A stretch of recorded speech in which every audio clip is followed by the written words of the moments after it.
এই যে আমরা সকলে ঘুরতে বেরিয়েছি। আজকে আবহাওয়াটা অনেক সুন্দর, এই জন্য আমরা বিকেলে 3 জনে বেরিয়েছি বাইরে ঘুরবো, টাকা খাবো, তারপর আসবার। ওয়েদারটা দেখুন, আকাশটা খুব সুন্দর। আর এই যে এখনো এই যে এখানে আসলাম, একটা 6 মিল আছে এখানে। 6 মিল পার হয়ে এই যে সামনের দিকে যাব, ওইদিকে যাচ্ছে ওরা। এখানে আমাদের একটা জায়গা কেনা আছে, সে জায়গাটা দেখতে যাব।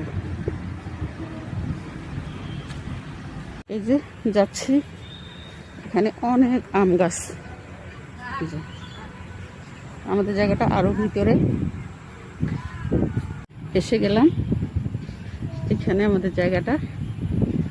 আমি অসুস্থ ছিলাম, অনেকদিন আসতে পারিনি, তাই ভাবলাম একটু দেখে যাই। এই যে এদিকে আসছে। আকাশ এত মেঘলা, যেও না একলা, এখনই নামবে অন্ধকার। Thanks for watching. সবাই ভালো থাকুন, সুস্থ থাকুন। আল্লাহ হাফিজ।